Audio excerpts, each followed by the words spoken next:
Hey guys, welcome back to another episode of the Dropping Down from the Rafters podcast here on Toned In Entertainment. Today, man, we got a bunch of lovely gentlemen in the house. Actually, we're going to add one more into the crowd here.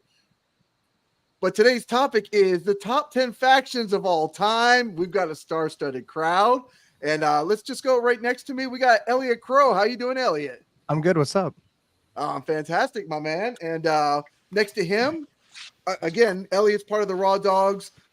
James Tapia is part of the Raw Dogs. He's making headlines today in today's Miami Herald on the front cover. Listen. I just got back from Publix, actually. Trying to get my hands on a copy of that. Sold out, bro. Sold out. So it shouldn't be a surprise that the number one faction is going to be the Raw Dogs. I already know. Because we put people on the map. Domino wouldn't have made the front page of the Miami Herald if you wouldn't have stepped foot in the ring with who? Oh, gentlemen. With the Raw Dogs. Gentlemen, can you guys hear me? Oh, I can hear you. We got you. Are we talking about the first time in ages that the Miami Herald has had sales like this? Sales like this since the face of me and James Tapia have been on that. I mean, Domino wants to take all the credit, but come on. We put him on the map, bro. We Fer put him Rojas on the bottom here. James Tapia. Come on, man. Tony, we're gonna sign a copy for you. I do want a signed copy for so you sure. can have it framed for you real big in the back right there. I'm stealing that copy for myself, bro. James, bro. I was too late. They were sold out. I'm not kidding. James, I got you, bro. I picked up 2 copies. You can have the other one, my man. I appreciate it. I'm taking both, Tony. Thank you. I'm taking both. Thank you. I'm gonna send one to my family. He will pick me up if I don't give him a copy. I do know that for a fact. He will do that. He will do that. Yes. Well, James, congratulations on being on the cover of the front Miami Herald. Fair as you too. Next up, in the middle here, we got all 3 members of the OTS Project in the house. Elias, Carlos Gabriel, Kyle Bridger. How you gentlemen doing? We're doing way better than you, Tony. That's definitely true. Tony, I already feel a little disrespected that you gave everybody else here so far their own little spotlight, and then you clumped us all together. Oh my God, especially when you're actually lucky that we're even here. By the way. Yes, I am. Thank you guys so much. See, I would have already dropped if that was me. I would have already dropped with that disrespect. But that's you though. That's you though. That's true. That's true. We'll leave him at. We'll leave him. Keep going. Do your show. Whatever you need to do. I feel like there's a lot of heat. I got the Raw Dogs. I got OTS Project. I think the only guy that's got my back, hopefully, is Julio Cesar. How you doing, Julio? Yeah, man. I'm honored and respected to be on here, man. I like your podcast, like your YouTube videos. Thank you. Appreciate you. Kissing ass, bro. Why did I join this, bro? I didn't even know what he said, but I know he's kissing ass. Come on. I know this kid too well. I know this kid too well. And then last and finally, of course, not least, of course, he was also on the cover of the Miami Herald, Fer Rojas, one of the Raw Dogs. How you doing, Fer? I'm doing fantastic. It's been such a great day for us. I mean, to you guys, it might have just been another Thursday, but the Raw Dogs, we're celebrating. We're celebrating all day.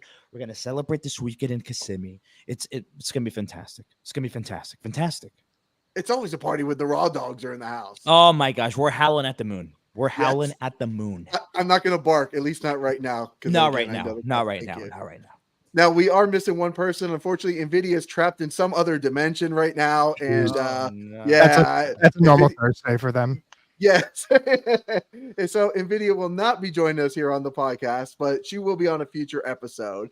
Now, tonight's episode is the top 10 factions of all time. We've got 2 factions here on the channel, the Raw Dogs and OTS Project. So that's where I came up with the idea. I was like, okay, if I'm going to do a factions, I got to have 2 of my favorite factions in professional wrestling right now here on the podcast. And that's why these guys are on here. And Julio, I needed some backup. Like, we're the 2 faces. We're the 2 baby faces here. Thank you, Julio. So what we're going to do is we're going to kind of do like a 10 through 1.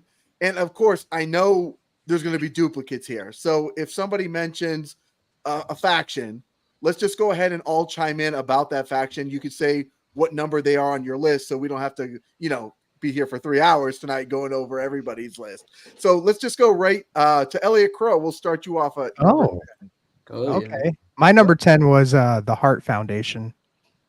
Yeah, I mean, you got some of the best, if not the best, technical wrestlers and some of the best high flyers that you have there.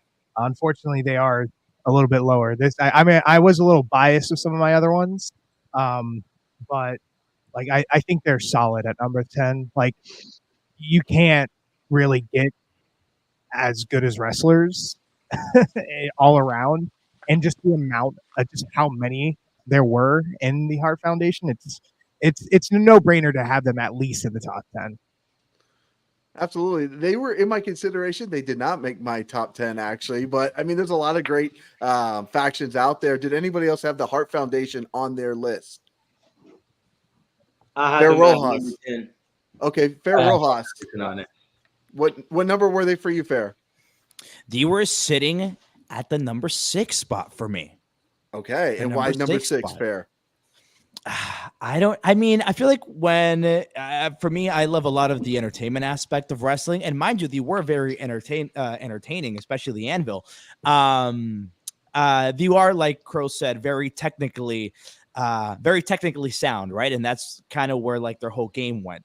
So that's why I had a middle of the pack. But I enjoy watching them. They're a lot of fun to watch. Even now, it's crazy to see how innovative they were back then, and how some of that still holds weight now, 20, 30 something years later.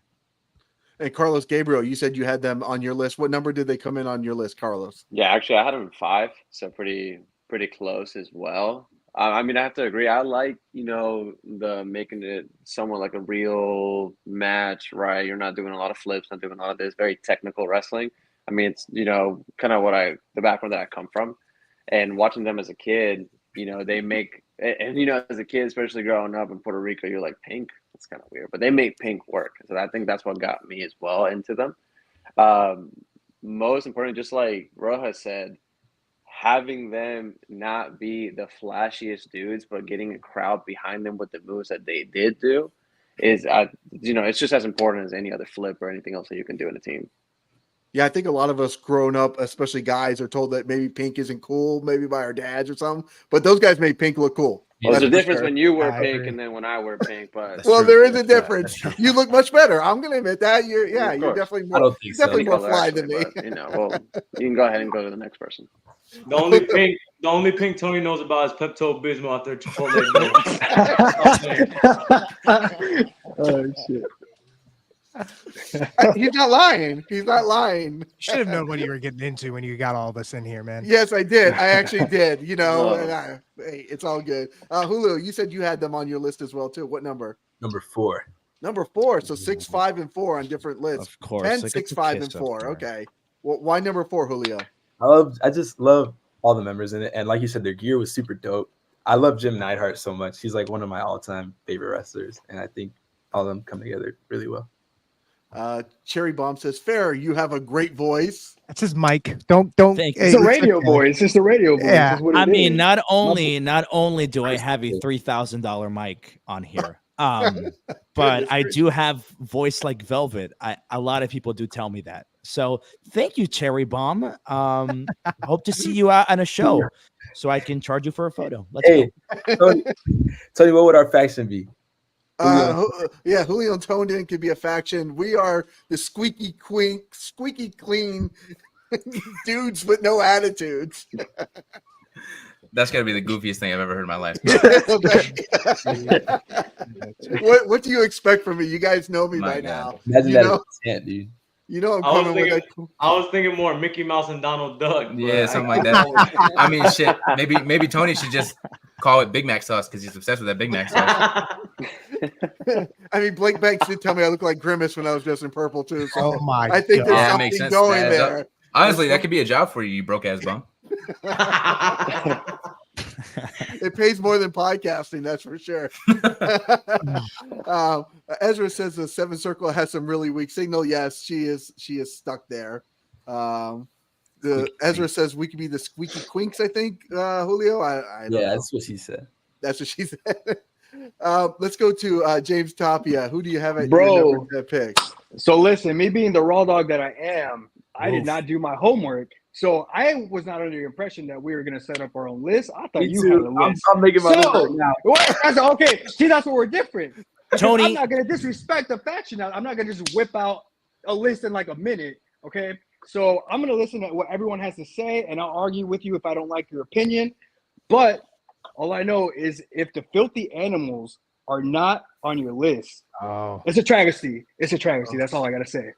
That's all I got to say, Tony. Okay, so nobody watched the videos and they sent them on how the show I did, goes. Tony. I did. I made sure as a member of my faction, I made sure to educate my guys and let them know to come with a list. Thank you, Kyle. I do appreciate you. Yeah, I always couldn't have bother Jim to actually running watch it, smooth. but he did tell me. So James is in the just chat. made that list for you. Hey, Kyle Raw has Dog's the got better OTS things to do over here. Kyle has the OTS project running like clockwork. So thank you, Kyle, for all your hard work. Man, that's all it is. If we have something to do, we come correct. We know what to do. The Raw Dogs are just down here in Miami. There's too much partying. We living, bro. We're living out here. We are living. Enjoying my new car is what we do, bro. It's what we do. I did see that. Congratulations on the new whip. Thank you. Yeah, and don't even get near it, Tony, at the next show. You're not allowed inside the doggy mobile. I can't take a picture in front of it? No, get out of here. Gracious. It says go Tapia, making his own rules. That's what he does. See, that's why people like me, bro. That's why people like me. I thought they said Gutapia. I was like, I don't know what that means, but I think it's a good thing. It's a good thing. Okay, so James is just going to chime in. It's all good. There's no rules here. So, Elias, what do you got at number 10? Yeah, I had the Hart Foundation. I think everybody said it, like, black and pink. They made it look cool. They just had like two of the best technical wrestlers, I feel like, and they're just all overall just like there wasn't any weak link in the Hart Foundation, I feel like. So yeah, better opinion than Tapia. Hey, go ahead, Fer. No, get Tapia's name out of your mouth. Man, he doesn't even know how to speak. He's worried about someone else's name in his mouth. He can't even say his own words. There's a lot of. I'm starting to sweat right now. I'm chilling, bro. I'm chilling. Okay, I'm over here chilling. Well, okay, let's go to Carlos Gabriel at number. Who do you have at your number 10? So number 10 for me, I did the Brood. I love the Brood. I hate that I'm putting that on number 10, but when I think about all these factions, I still have to put them in there, and they just make the cut right there at number 10. To me, coming in as a kid, watching, like I said, I grew up in Puerto Rico for like 12 years. I was born and raised there, and so I didn't watch the Fed for a long time. It's such a little island, not a lot of TV. So I always would go to like El Coliseo. So I would go watch like independent wrestling there in Puerto Rico. So I didn't get to the Fed until very late. So I got like the tail end of the Brood. When I moved to the States. And then as soon as I got them, I had to go back. I went back to the early days of YouTube. I watched everything, their entrance, their debut, the way that they would come out, the blood, and I was hooked. And I was always like just hooked on the visual, right? Because to me, watching it for the first time, watching TV, the Fed the first time and TV, watching that visual firsthand, it just hooked me like immediately. So the Brood for me, obviously Edge, Christian, some of the greatest workers of all time, legends. It's something that, they branch out on their own, but even just together, they were amazing when they got out of the Brood. They had their other stuff, but I just want to focus on the Brood real quick. And they were just to me, they were just so cool. The glasses, the hair, that's it. The visuals just got it for me. And of course, the great wrestlers, but the visuals. The Brood was so awesome that like their entrance music, I actually, when I was in college, I used the music. I was doing a horror movie for my final project, and I snuck the Brood music into it because I'm like, no music is so awesome that fits like a killer scene than the Brood. Yeah. 100%. And I'm like, it's just such a great I'm not surprised that you plagiarized from other people, but at least I respect what you chose. So, Did you at least try and play the rap version? The current one? Gangrel's theme right now? Not in the movie because it was Oh. instrumental. I just needed like something underneath. That's a banger. It is a banger. It is. It says. Now I know some of you guys obviously have trained with Gangrel, and I'm thinking, okay, we said the Brood. Is the Brood on anybody else's list here? They're on they were number 11 for me. They're not. Oh, they're like an not honorable up there. mention then, Elliot. Yeah. They might be on my list if I finish it. So like, I can 100% agree with everything. Like they had such a unique feel and a unique look, and their entrance was by far, probably in my opinion, one of the best entrances in professional wrestling to date. And like just the things that the storylines and everything that they were a part of was really, really cool. Nobody can give an impaler like Gangrel. Like every single time he would go out there and give an impaler, you'd think he killed the person. But I personally, like, if this was my favorite faction, they'd be up there, up the top 3. Okay. But if we're talking about like best of all time, unfortunately they're just like right underneath top 10 for me. Okay. And since Julio hasn't completed his list, we'll help him maybe fill in his list. Why would the Brood make your top list, Julio? Just everything that Jaden said or Elliot said.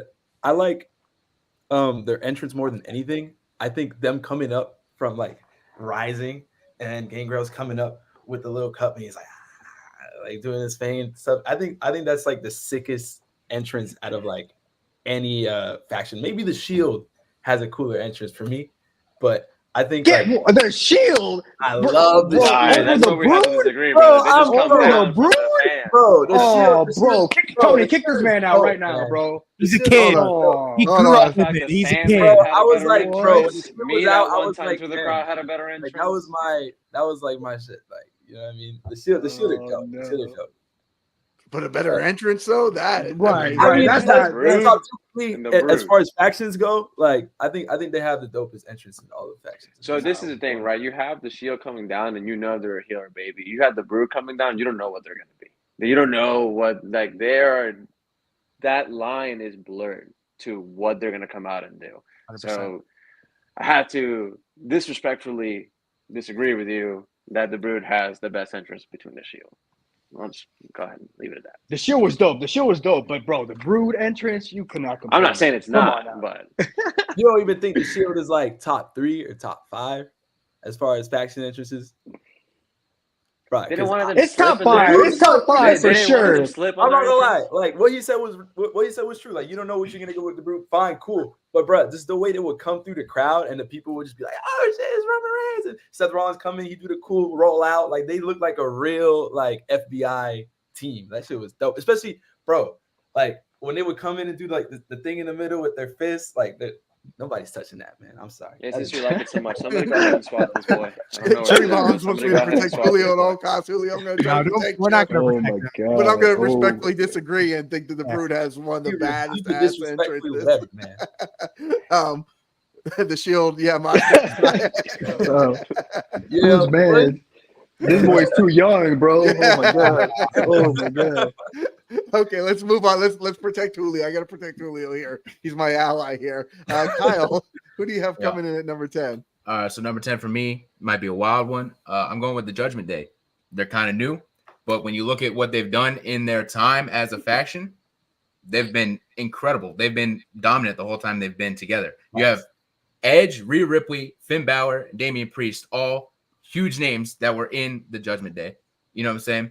You took someone like Dom, who before he was with the Judgment Day, everybody was saying this guy needs to go to NXT, this guy needs to go on the Indies, something like that. He sucks.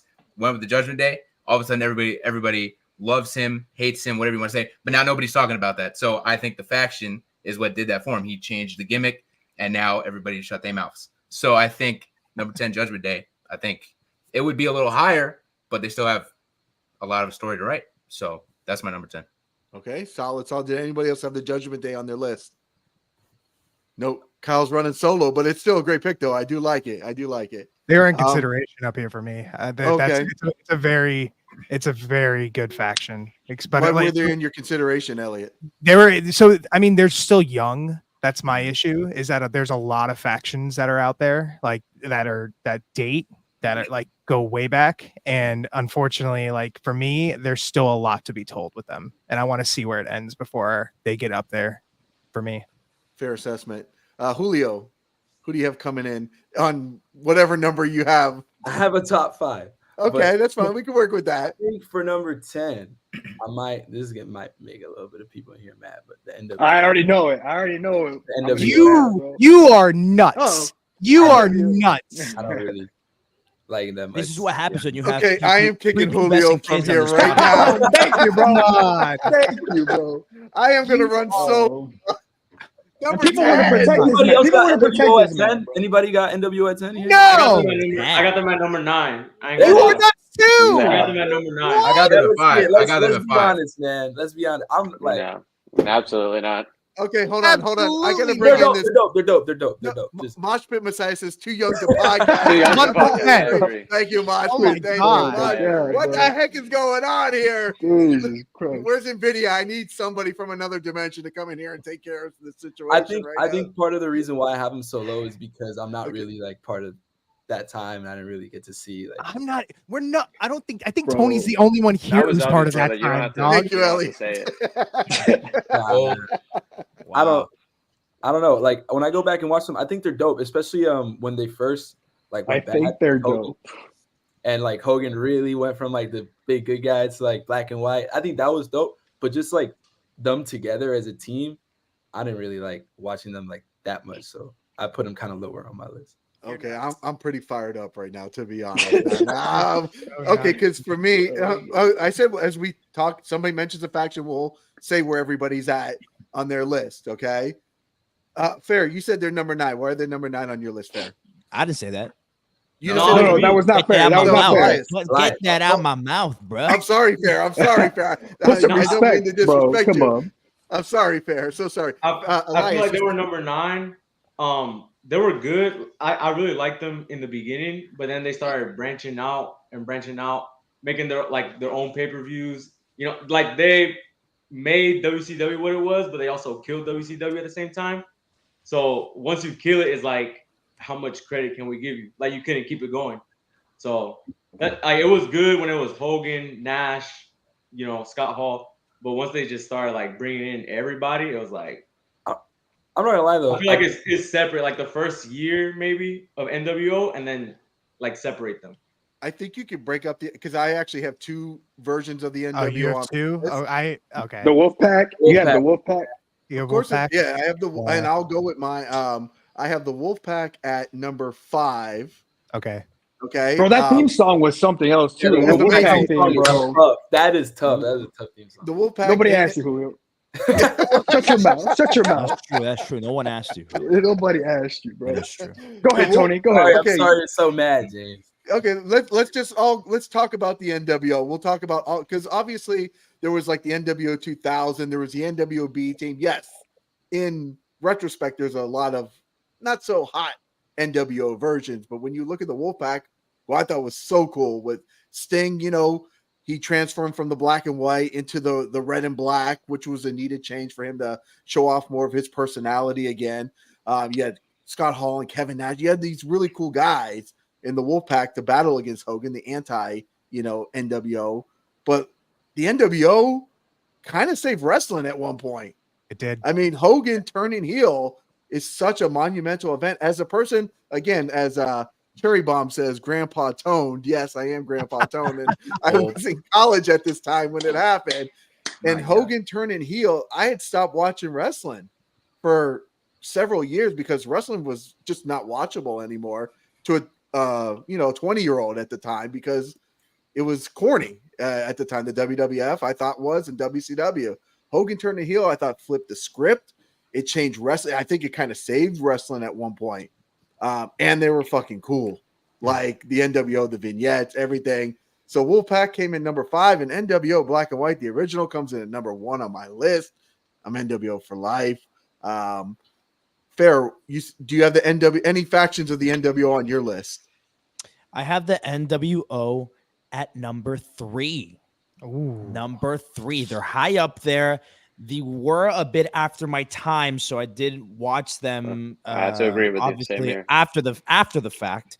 But yeah, I think exactly what you said, when you look at it, what they did was kind of crazy. Who at that time would have thought that Hulk Hogan would ever be the biggest bad guy in wrestling at the time? That was such a big risk to take, creative wise, business wise that could have made or break her company, and it gave wrestling that edge, like you said, that I think it needed, and it elevated WWE to be able to compete, and it kind of started the boom of the Attitude Era. So, you know, without him turning heel, without the NWO, imagine what could have happened. Obviously, it went downhill, and it became really corny.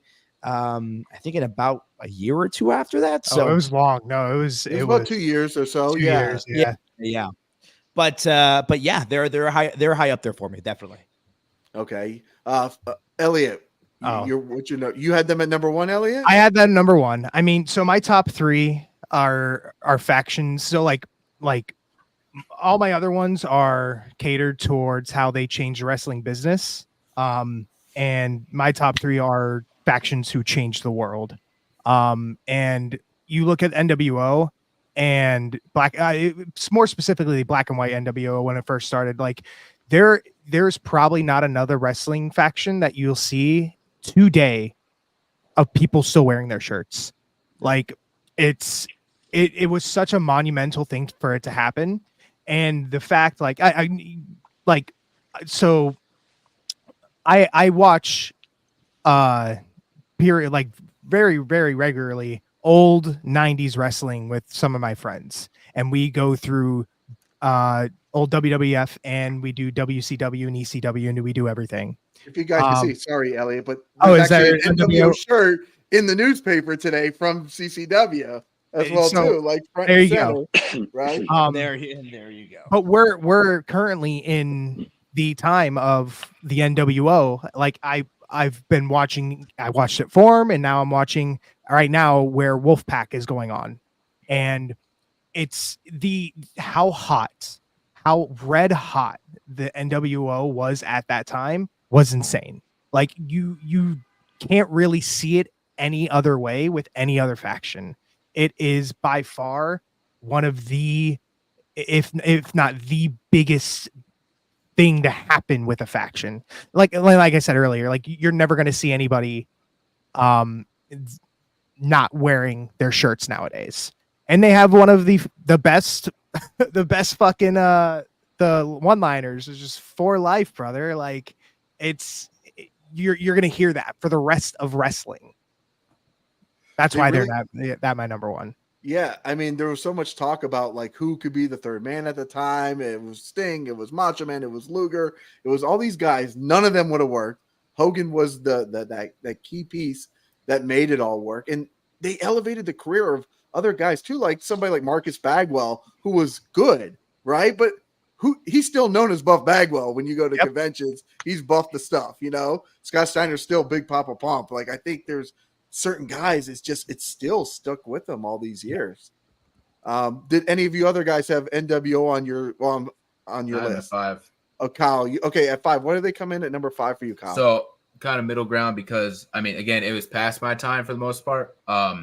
So I kind of put it in the middle because I see and respect how much they changed the business. Like Elliot was saying, how they've revolutionized the business. And that heel turn is one of the biggest moments in wrestling and whatnot. So it's there, but then again, how it ended, how it just became so corny and so bad. I was like, I feel like it kind of evens itself out. Okay. I mean, it is a fair assessment when you look at everything, especially, you know, the WWE had a version with John Cena and Shawn Michaels. Like, it's like, to me, like that isn't NWO to me, you know, as somebody who kind of grew up in that era. NWO is the original Black and White, and even the Wolfpack, and even Hollywood's Wolfpack was a little dirty at the time and everything else like that. Say what you want about the finger poke of doom and all the dumb stuff that went down with that, but it was still like the chemistry and the compilation of those guys together, I think worked a lot too. So, James, do you have NWO? Bro, NWO is definitely not my number 10. It would be up in the top 3 easily, bro. Okay. Sure. And what stood out about the NWO to you, James? Bro, Scott Hall, first of all, Razor Ramon, just Razor Ramon in general, Scott Hall, he's one of my top wrestlers out there. So just him alone, for real. Outside of what everybody already said, just Scott Hall, one of the greatest legends, bro, in wrestling. I was gonna say Scott Hall is what actually caught my attention to come back and turn into Nitro when I heard that Razor Ramon had jumped shipped onto Nitro, and I'm like, because my dad was such a hardcore wrestling fan, he never stopped watching. So he'd be like, "Hey, Scott Hall's on, or Razor Ramon is on." I'm like, "Oh, okay, this is interesting." And then Nash comes in a couple weeks later, and then you're like, "Okay, who is this third guy gonna be?" And just everything really fit together and really made it all work. And like Mosh Pit Messiah says, Dennis Rodman, Rodzilla was really cool. Him hanging out with Hogan all the time.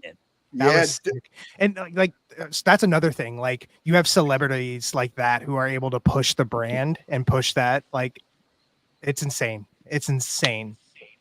I think Rodman actually got in trouble for hanging out with Hogan in the NWO and missed a Chicago Bulls game or something. Yeah, he was partying with the NWO. He would miss practice. Yeah, he missed practice. I knew he missed something. Fined, right, yeah, a bunch of times. Not only practice, but practice in the middle of the NBA finals. Like NBA finals, yeah. Yeah.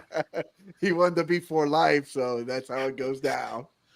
Now we hit Julio, so let's go to Fer Rojas. Fer, I think you would be up next. At number 10, I have the Heenan family. No one's mentioned the Heenan family, but if you think about it, it was in the sort of cartoonish age. But I mean, Bobby Heenan himself was the biggest antagonist to Hulk Hogan, who at that time was, Americana. He was more than wrestling. I don't know. I just enjoyed it. They were all, if you look at it, I have the list of the members: Andre the Giant, King Kong Bundy, Rick Rude, Mr. Perfect, the Brainbusters. They're all Hall of Famers, and they were all big foes of Hulk Hogan at the time. Watching them, I could imagine watching these guys compete against Hogan at the time. I'd be biting my fingernails. You know what I mean? They were all formidable foes for Hulk Hogan, and I feel like they don't get enough love. They were the biggest villains of the 70s and the 80s. No, Fer, you said nobody's mentioned them because we haven't got to my number 3 pick. They were actually my number 3 pick. Wow. Wow. That's how you know Tony's old as hell. That's going to be a reoccurring theme. But I'm going to be a 70s and 80s guy here. But the Heenan family with Mr. Perfect and the Brainbusters and Bobby the Brain Heenan just being one of the greatest managers of all time. It was such a great faction. And King Haku and Andre, like you mentioned, I thought Bobby always had just the next up and coming talent, managing that he was bringing to the forefront and taking on all the baby faces in professional wrestling. So for me, Tony, next thing you know, bro, you're going to start reminiscing about how soda cost a nickel and stuff. It was 25 cents, Kyle, bro. Come on now. Am I not allowed to reminisce just a little bit? No, that's right. That's right. I'll allow. Thank you, Kyle. Thank you. Well, did anybody else have the Heenan family on your guys' list? No, so just me and Fer are our Heenan family guys. Okay. Well, for number 10 for me, I actually had, oh my God, this is going to prove my age once again. I had the Varsity Club at number 10 on my wow. I was a big fan of sports at the time, and with Dr. Dusty Williams, Mike Rotundo, Rick Steiner, and Kevin Sullivan. Although it was a little weird, Kevin Sullivan kind of had the Taskmaster thing going on, and he was managing, sports guys. It was a little weird, but it was also WCW and in the 90s, so it was definitely a little bit weird. But I like the fact that they just put all these athletes together. They gave them this really cool, football type music to come out to, and they all kind of had the jackets on and stuff like that. For me, I thought it was just a really cool gimmick, and I'm a huge fan of Dr. Dusty Williams and Rick Steiner and those guys. So I just really like something like that come together. I thought it was something a little different that was never done before. Now I'm guessing that from my choice, and nobody else has the Varsity Club on their list. No okay, chance, all right. no chance.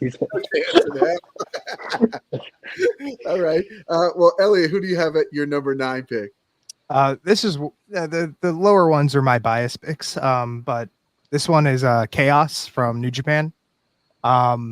If you put all the members that Chaos have had, you have people like Shinsuke Nakamura, Togi Makabe, you have Kazuchika Okada, you have all of these people who have had just so much prestige that to me, it's one, they're still going to. So it's been, I think, almost 9 years, I think, that since it's been, or maybe it's been 6. I think it's 6 since they formed, and it's just like the amount of star power that is in that alone, to me, just like that, they deserve a nice comfy spot at 9.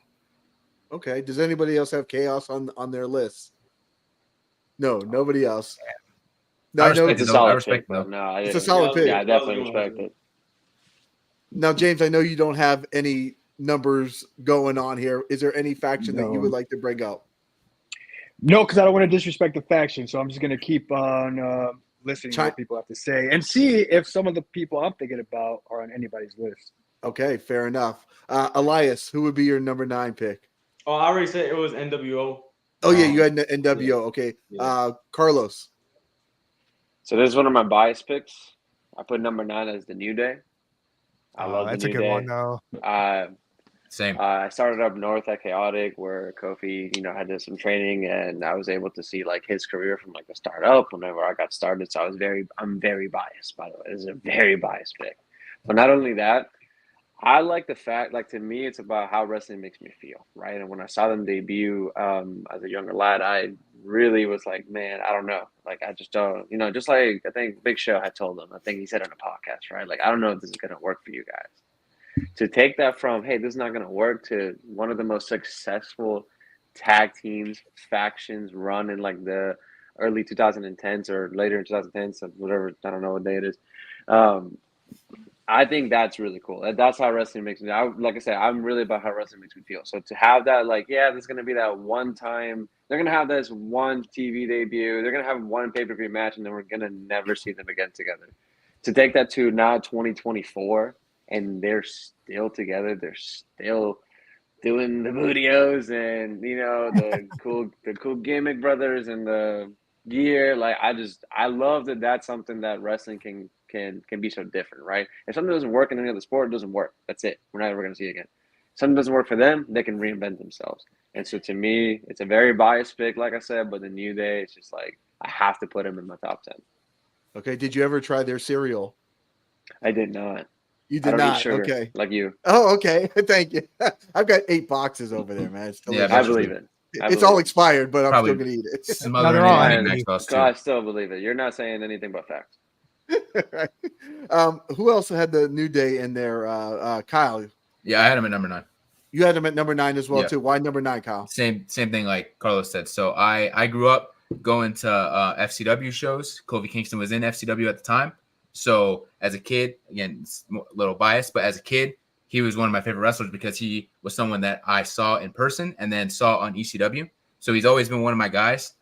Same with Woods. I would go to NXT shows and see him. But when you look at the actual faction, it's like, look at the amount. I don't even know the number, but look at the amount of times they've won the tag team championships. I think It's they're the insane. most. And you can argue that they're the greatest tag team of all time. You know what I'm saying? In the sense of them winning those tag titles. So yeah, I was at WrestleMania when Kofi won the title, and that's a singles accomplishment. But look who was with him. He didn't do it by himself. It's still part of the New He Day, did it right? with, Like, it's still with something Woods that, and Big E. And I won't lie, I shed a tear when that moment happened. As I think a lot of people did. So yeah, that's why they're at number 9 for me. Yeah, I was gonna say the year of Kofi going through that title. I mean, you said you shed a tear. What was the vibe like? What was the energy like in the arena when he won that title? Place blew up. Like, people were jumping up and down, hugging each other. Like, it was just, I think I at first was just in disbelief because I think we all were like, we hope it's gonna happen, but it's not gonna happen. Vince isn't gonna put the title on him. Right. So when it happened, at first I was like, whoa, whoa, whoa. And then once it settled in, that's when I started, the lips started quivering a little bit. And I started going like, wow, I can't believe it. So just, yeah, insane atmosphere when that happened. Yeah, I was watching it. I mean, just watching it, streaming as well. And it was just, I didn't think Vince was actually going to do it. I didn't think after all the stuff that Kofi had to go through that he would get to that point. But to do it was just optimal. I'm glad you were there to witness it live. Such a great experience. Fer, you said last WrestleMania with my dad too, so it's even more. Oh special. yeah, well, much respect, bro. Much respect for sure, definitely. Fer, you said you had them on your list too. What number? Yeah, I had them at number 7. Okay. Love the New Day. I'm glad that they started off as villains and now They're going to be baby faces for the rest of their lives. To have that sort of impact on people where, you know, like the only other person that has that sort of impact is kind of like John Cena, right? Who's been a good guy his whole career. To have that sort of impact on the business and with fans is absolutely incredible. And yeah, they're legendary. You know what I mean? They really are legendary, and they're entertaining as hell. So, and I think it's even harder to reach that level when your main shtick is entertainment. So yeah, they are one of a kind, and to number 7 on my list. That's something I wanted to add too, is like Carlos said, and he said, like, they took something that was so stupid, such a dumb idea that, oh, you guys are going to be a wrestling choir. And it made no sense. They took something so bad. The crowd hated it. And not like, oh, we don't like them because they're bad guys. No, they had go away heat. Like, you're wasting our time. We don't want to see this. They took something like that and made magic out of it. Made cereal, made 1,000 t-shirts, all this different stuff. And they've made something that was so stupid into this huge, you know, IP in itself that has just made so much money for them and for the company. Well, I wonder how difficult it is to go through something like that. That's, you know, people are telling you it's not going to work. It's not going to work, and to like really, you know, keep your nose to the ground and make it happen. Julio, you said they were on your list as well too. Number 2 on your list. Okay. Why so high for you, Julio? I was there when they were airing the commercials. Like, they were really trying to push them as like the big thing. I remember watching like Raw and SmackDown, and they were like putting the vignettes of them dancing in the soul churches and stuff like that. And like, I remember when they came out, I believe they were babyface before they like when they first debuted. Like, and they weren't even their debut. They were baby faces. Yeah. They were baby faces that were getting rejected by the crowd, same as like Roman back then. And they took that, went heel. The crowd still hated them, but it took them some time, and the crowd slowly began to like really, really like them. And they've kind of just turned, like you said, like it turned chicken shit to chicken salad. Like that, it's become like a whole thing. They made cereal. Their entrance at WrestleMania was crazy. I think they have like some of them, like the most tag team titles ever in WWE. They went to NXT and they're killing it. The first Black WWE champion, that was crazy. Like, they have like some serious like top guys on that team. And Xavier Woods is like so awesome. He's so entertaining. I love Xavier Woods. He's dope. Their accomplishments, whether it's in singles, tag team, or trios, definitely speaks for themselves. Yeah.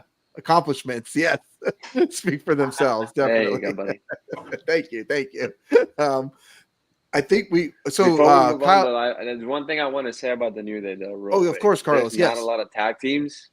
There's not a lot of tag teams in the factions in general in the modern day that can get away with Freebird rules, right? Yeah. And I think that's in itself an accornment. They brought like back just the fact that they can like just get away with that. That just know you're over if you can do the Freebird rule. That's to me. If you're a faction and you got the Freebird rule, you're over. So they have to be in the top 10. They consistently had some of the most entertaining matches on any show that they were on. Like, and that feud with the Usos when they did the rap battle with Wale, like that is so yeah. It's like, don't get so rated R like your boy. It's like that shit was fun to watch, man. The New Day is just so like just fun. The New York Samurai says the New Day in Final Fantasy gear at Mania. Maybe a fan for life. Very much facts. Coming in with the fire Final Fantasy gear for sure. So I think Kyle, they were number 9 on your list too, if I'm not mistaken, right? Yeah.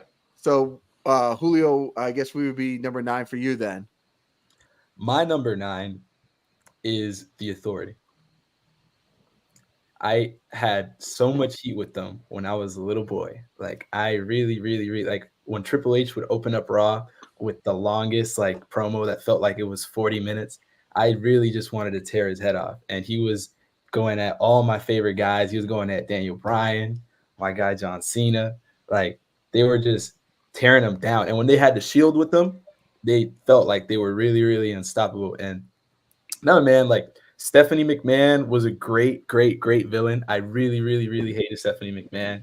When they did that thing to Vicky, I hated Vicky as a kid. I remember when she would come out and do the excuse me, but like they somehow turned Vicky babyface and retired her when they embarrassed her with this like whole like mud wrestling thing. But I think they were really, really, really dope. Okay. Did anybody else have them on your guys' list? The Authority? Nobody else got the Authority, but it's a good pick though. Julio. So Fer, I think we'd be with yours next.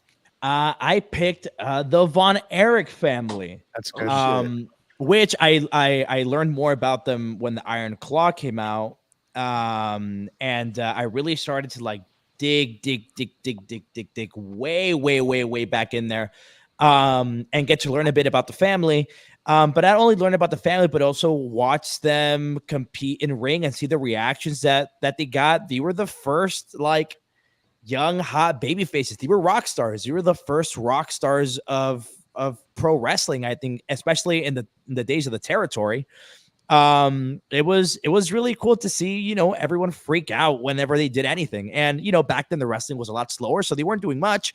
So that just goes to show how much they pulled on the heartstrings of the fans, especially in Texas. So yeah, number 9. I was gonna say when the Von Erichs came out to the ring, I mean the ladies were like pretty much ripping these guys' clothes off, much like the Raw Dogs when they come to the ring as well. Too. Oh yeah, I mean, definitely. Fer, you know that on a regular basis. I mean, I see that you fighting them off all the time. Oh, you should, especially when we do those brewery shows. I mean, they get a couple beers in them, they can't get their hands off of me. I must start hiring security. Really, James and I have to intervene sometimes, bro.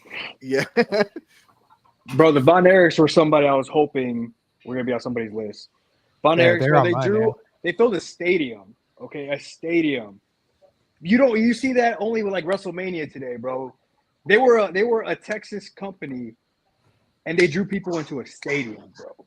That's insane to me. That's insane. So I'm glad Von Erichs were on Fer's list, bro, because that was somebody I was hoping would be. Elliot, they're on your list as well too. Yeah, they're number 6. Number 6. Okay, why number 6 on your list, Elliot? I mean, so 5 and up are for me are really big factions that like I said, have done a lot in the business. But the Von Erichs are like one of the first to really be like James said, we're able to draw so many people by also not being a part of like the mainstream. So like they weren't really part of like the NWA, like how it was at that time. They weren't part of Vince McMahon's loop. They weren't even part of any of that. They did all that by themselves. And the fact, like, I mean, yeah, their stories are tragic. They're very tragic.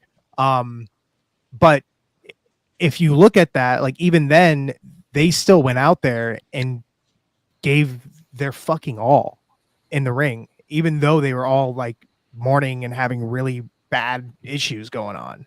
So, I mean, that alone to me was just like, hey, like that's some big ass balls to have in order for just to do that alone. So that's why they're number 6 for me. Yeah, it's like complete insanity when you think about what the Von Erichs were able to accomplish. And I remember before the movie came out, I went back with my wife and we watched a bunch of the Von Erich stuff just so she could see some of the details of what they made. And like, it's just insane. Like Fer mentioned, the crowd reaction. And like James said, to fill a stadium, bro, that's insane. It's incredible. That's another thing. That's funny you mentioned that, Tony, because when the Iron Claw came out, I went with my girlfriend, and she wanted to watch old Von Erich stuff just so she can piece together, okay, who was the one that Zac Efron played, who was the one that Homeboy from The Bear played.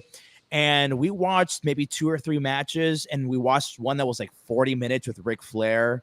And then I think Ric Flair wins on a technicality or something, like you threw him over the top rope or something like that. And she was dumb rules at the time. Yeah. Yeah. Right. And she was enamored with that style of wrestling, mainly because of the story that they were able to tell and how they were able to get a crowd behind them, you know, so to still be able to captivate people. So from a match so long ago nowadays is really tough, especially somebody that isn't even a wrestling fan. So that's when I knew, wow, these guys really were something special, to your point. And you did mention that you were looking for security. I'm trying to make any dollars I can right now, so I would be happy to fend off anybody. Tony, who are you fending off, bro? He doesn't have experience, bro. I would not recommend Tony for that, bro. Who are you fending off? You got your shoes stolen by us. Well, you guys are How are tough you guys. fending anybody off? You guys are tough. I'm scared of you guys. Tony, you got to understand. Sometimes you follow me to the urinals. Like it is crazy. It is crazy, Tony. That sounds like an It's HR filing, bro. it's hard being us. It's hard being us, Tony. I don't know if you're up for the task. We might try like a probational period. See, you could be a little raw pup. You know what I mean? Good. I'm working on my part. I would scare the women away. They would not want to. We don't want that. We don't want that. Yeah, we don't want that. We don't want that either. We don't want that either. We don't want that. Julio security or something. Julio will take you. Julio don't need no security, boy. I will take on Julio security. Well, my number 9 was the Brood, so we can go on from there. Let's go on to Elliot Qrow at number 8. Who do we lose? My number 8. Well, we lost Carlos. Yeah. Go ahead, Elliot. My number 8 is the Elite. I mean, just the fact that they were able to, just get over one in another company that's not WWE. They did have the support and help from the Bullet Club at that point, but then they went and formed a whole new fucking wrestling company. Like, granted, like I wouldn't say that they're rivaling WWE at all, really. They have their own little niche fan base, which is fine. Everybody can like whatever they want in wrestling. But the fact that they are definitively the number 2 company in the US, or I could say the world right now, and it was just 5 guys who were able to do that. Like, that enough for me is they at least deserve a spot on the list. But I don't think that they've done enough because like right now, especially in like the last, like I'd say 2 or 3 years, hasn't been the greatest in their feuds and what they've done, in my opinion. But I mean, the fact that you can start a wrestling company with the help of a small billionaire, I think that warrants at least something. Right, bro. Wrestling today would not be what it is without the Elite, for sure, bro. Like you wouldn't have AEW, WWE without the Elite. So a lot of professional wrestling has changed so much in 5 years because of the Elite and what they've brought to the world of professional wrestling. And I think I can't speak for you guys, but in my opinion, as an outsider, it feels like the opportunities that you guys and gals have now is higher than maybe it's been in a very long time. Yeah. Thanks to the Elite. That's very true. Hit us up, Tony. Thanks, Kenny. Hit us up. We're here. Did anybody else have the Elite on your guys' list? No, nobody else. Damn. Well, let's bring this one up then, because Mosh Pit asked the Elite, but not the Bullet Club. So did anybody else have the Bullet Club on your guys' list? I had them in number 2. I have them. Okay, Elias, why number 2 on your guys' list? On your list? No matter what leader they had, it was always the best wrestler in the world. Mm-hmm. Whether it was Finn Balor, Cody Rhodes in a moment, Kenny Omega, Jay White, they were always the best in the world. And even not the leaders, they had the Young Bucks, they had Hangman, they had so much talent in the Bullet Club. I feel like without the Bullet Club, even New Japan wouldn't be as popular as it was. It got Japan a lot of eyes. It got independent wrestling a lot of eyes, Ring of Honor. So I feel like it's the Bullet Club, the Elite included, they did a lot for wrestling outside of WWE. I feel like that's why they're number 2. Okay, and Carlos, you also had them on your list? Carlos is lost in the ether, man. I had him on my list. I can barely hear you guys. I'm sorry. I'm having trouble. That's okay. We'll go to Kyle. I know, Kyle, you said you had Bullet Club on your list. What number? Yeah, I had him at number 7. Same exact reasons Elias said. The guy that was running Bullet Club was literally the greatest wrestler in the world at that time. From what I saw, the only non-WWE Funko Pops and T-shirts at Hot Topic, no one else did that. You know what I'm saying? So they definitely changed the business. And even like Elliot, you said NWO might be the only faction where you still go to a show and they have the T-shirts. I think Bullet Club, even though they're still going, that's true. During the prime, you go to a wrestling show now and you still see an original Bullet Club shirt more than likely. Yeah. They're number 5 for me. Or sorry. Okay. Yeah, number 5. Mm-hmm. Okay. Why I mean, five for you? same reasons as everybody else. The reason why the Elite are separate is because they went off and did their own thing. The Bullet Club, I mean, like Kyle said, like they were the reason why Americans came over and started watching the product. Like they're legitimately the reason why. You have AJ Styles, you have Finn Balor, you have Kenny Omega, you have for a minute Cody Rhodes, and then we're not going to talk about the other ones. But during that age, there was just it was like the only thing that anybody was ever talking about in wrestling. Like it was by far like what everybody else has said. Like New Japan wouldn't be a thing if it wasn't for the Bullet Club. They'd probably be sized down immensely to the point where nobody would be they wouldn't be watching them as much.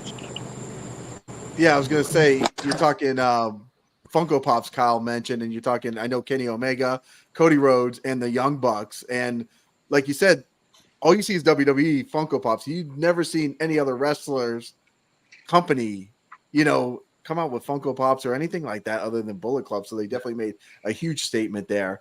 Carlos Gabriel, you're joining us from outside with that beautiful skyline. Can you hear us now?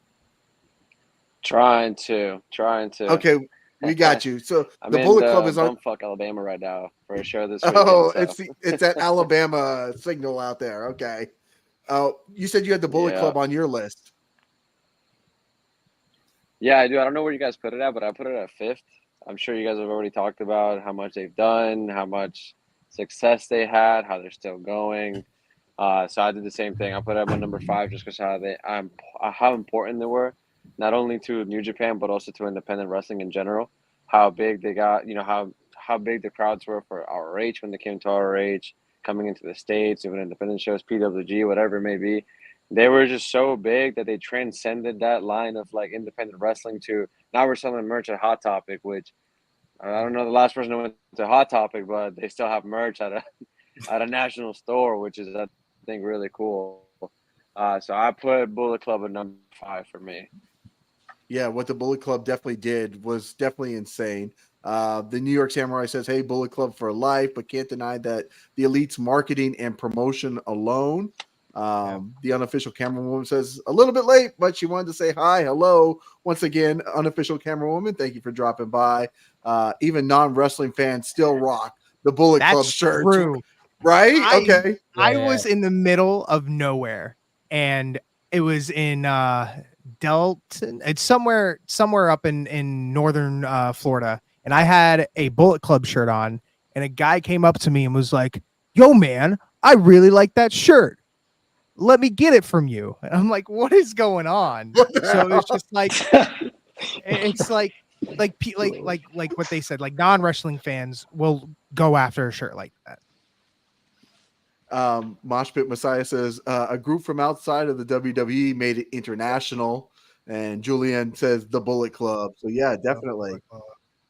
I think if I'm not mistaken, Kyle, are we up to you? I don't know, but I'll go. Okay, yeah, go ahead and give us your next one. It becomes a mayhem with everybody. Yeah, what are we at? We're at 8? 8, yeah. All right, so 8 might be controversial. It might be a little biased, but I'm going with Damage Control for number 8. So when we look at it, right, so you can look at it and go, well, they may not have a crazy lineage. They're still going. But you do have Io Sky that had the women's title, and they had the tag titles. But most importantly, the reason why they're number 8 is because they've revolutionized something for women's wrestling. Name me a serious women's faction in the history of wrestling. I can't think of one. I really can't think of one that truly right, but they weren't official. They weren't on TV. You know what I'm saying? This is an official faction. And so when you look at that, I go, they have to have a spot on the list because they're probably the greatest women's faction of all time. That's an official faction. Okay. Did anybody else have them on your guys' list? No, that's a good pick, though. That's really good. Solid. Yeah, it is. Solid for sure. Fer, you want to give us your next pick? Number 8. Let's see here. At number 8, I had Evolution. which when I was little, they were the coolest MFers on planet Earth. Obviously, everybody in that faction is freaking legends: Ric Flair, Triple H, Randy Orton, Batista.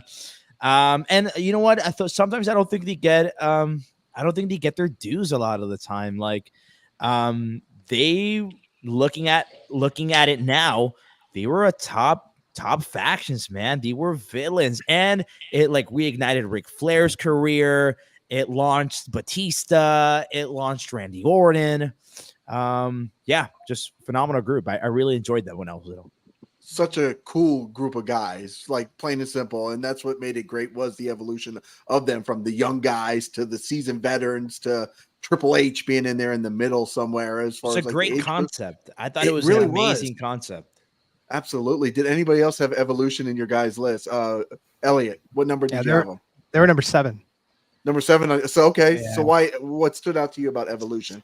Same thing. Like you put 2 young guys and 2 old guys together, and you're gonna make money, especially with people like Triple H and Ric Flair.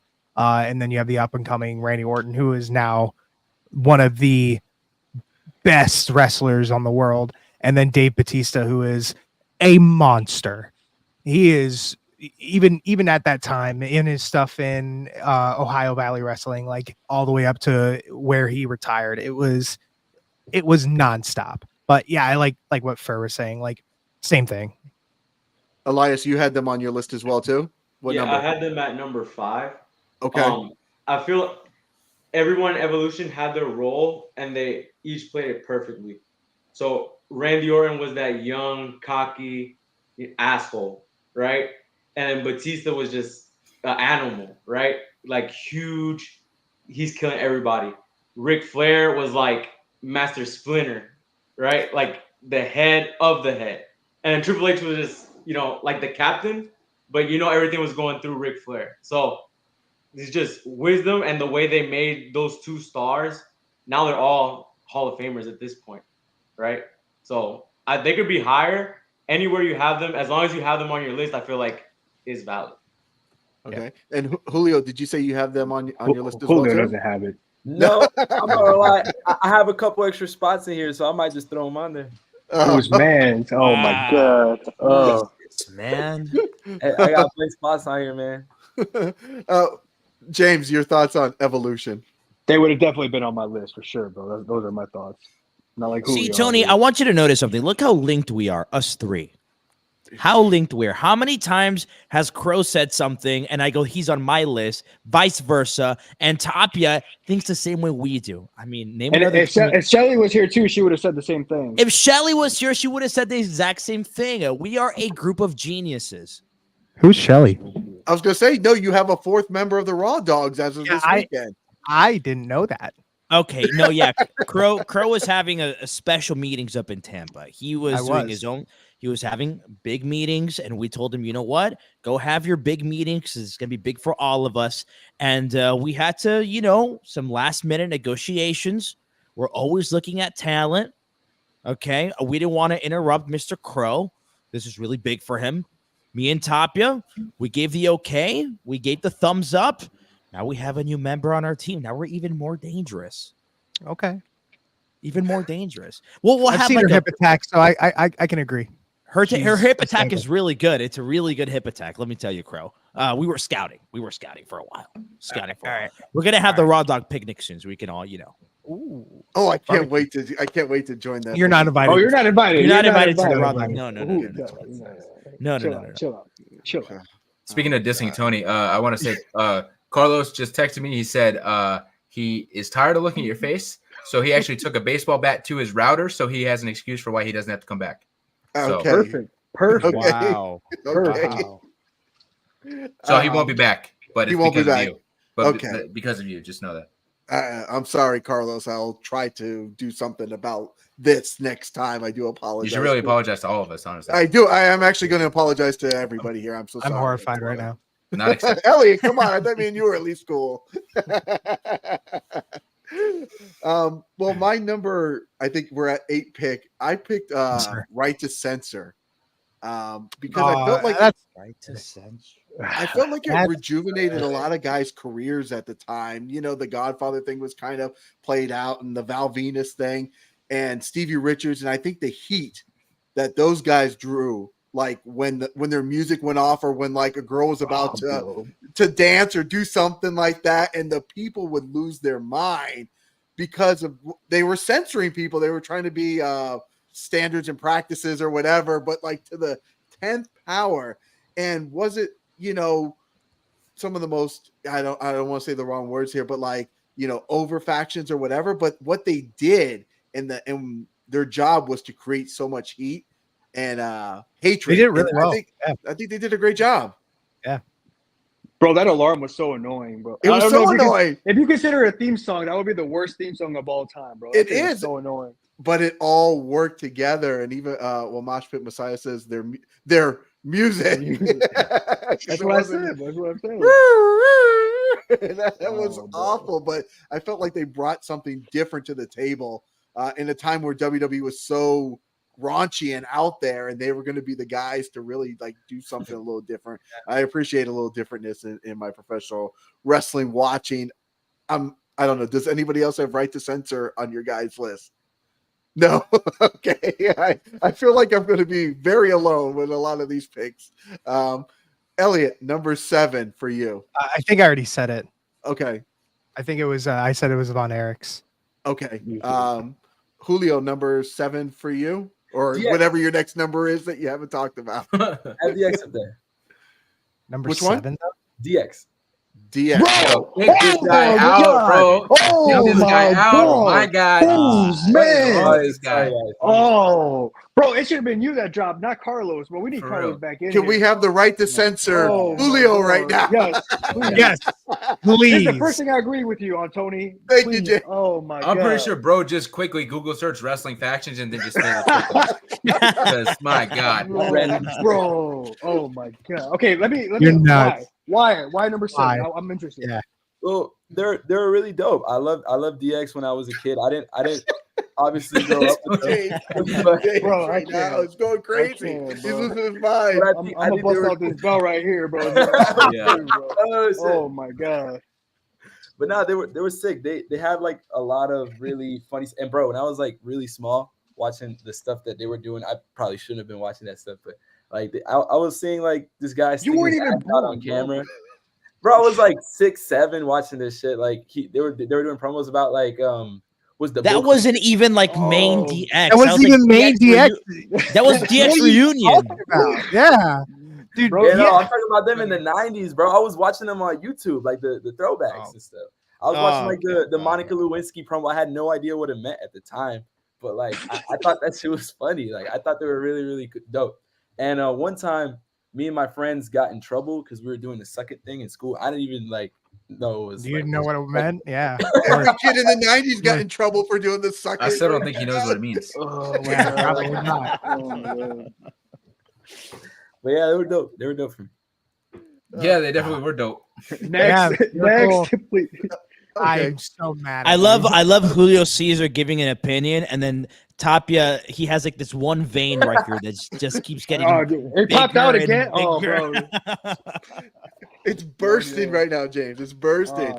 Okay. You can tell how angry I am, bro. Okay, for me, DX makes number 3 on my list. I can respect that. I can respect that.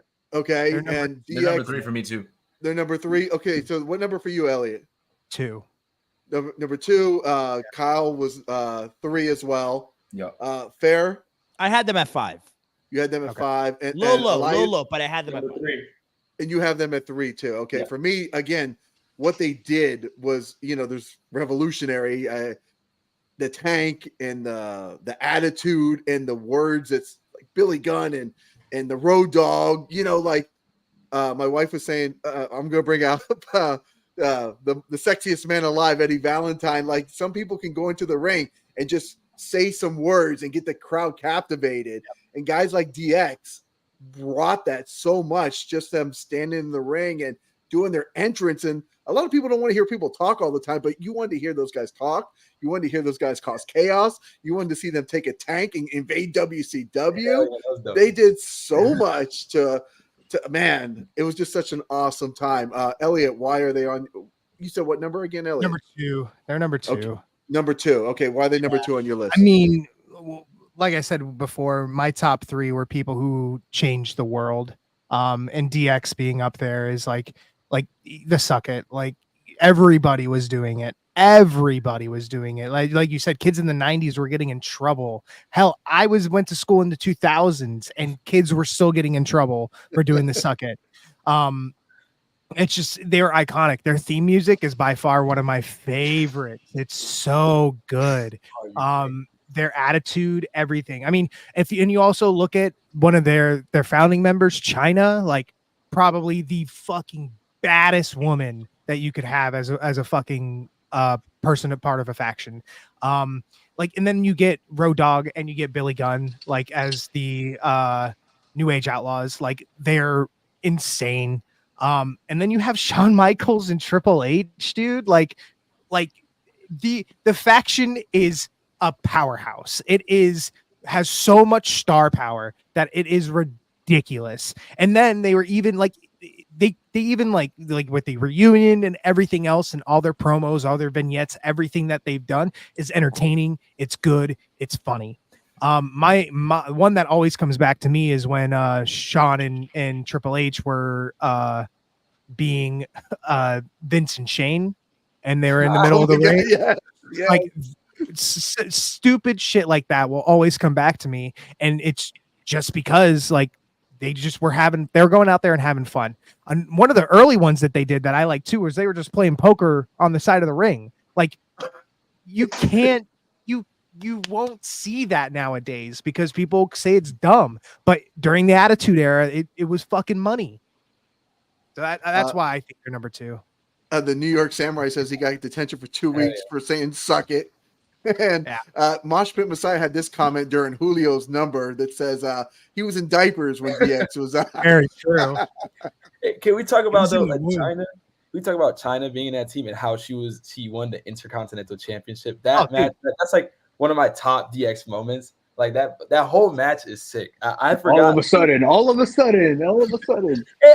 they're on 7. I mean, it's kind of low, but I'm just putting the guys I grew up with on the top. Like that's like my personal favorites. But bro, at this rate, when I hear his number 1, my veins gonna pop. You might pop. You might.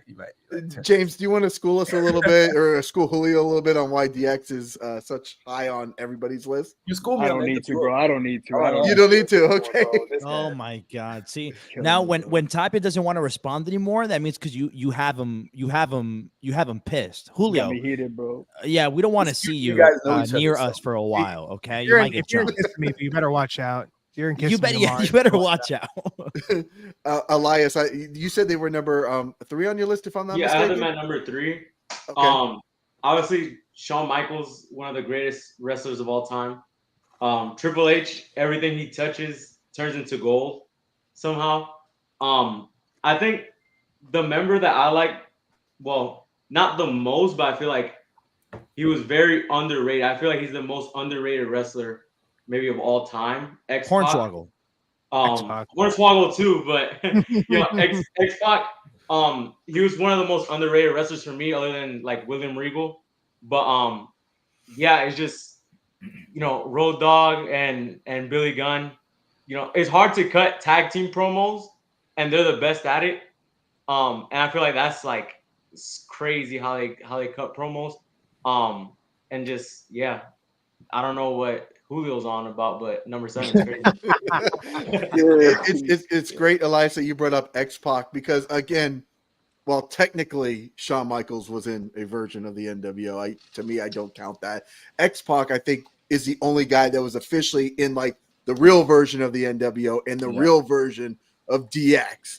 So for that man to hold it down like that is like super cool. Like definitely one of the baddest dudes to be in like, number 1 and number 3 for me in factions of all time in wrestling. That man was the only guy I think you could say that actually did both of them. Kyle, they were on your list as well too. Yep, same thing. So growing up, I kind of grew up with the reunion tour DX more than the original DX, but I luckily had a DVD that was like the compilation of DX, and it was all their stuff from the Attitude Era. So as a kid, I educated myself with that DVD, while watching them in real time on Raw. Yeah, just literally, you really can't kind of get better than that. The members, Triple H, Shawn Michaels, two of the greatest to ever do it. China revolutionized women's wrestling, so yeah, one of the first shows I ever went to, first WWE shows, was the DX reunion tour, like the house show loop. I wish I still had the t-shirt. My dad bought me that t-shirt, and it was like an adult 2X because that's all they had left, and I wish I still had it because it would fit me now. So I might have to get on eBay and get that. But yeah, so I think equally me sentimentally and me looking at it from a general perspective, that's why they're up there. Like they're one of the best. Bro, their shirts were insane, bro. They would get you in shirts trouble. sick. I had the one where they were mooning. Yeah. Oh, bro. I wanted that one, but my mom was like, "No, it's not happening." I don't know how I convinced my mom to get it for me, but it was insane. It was insane.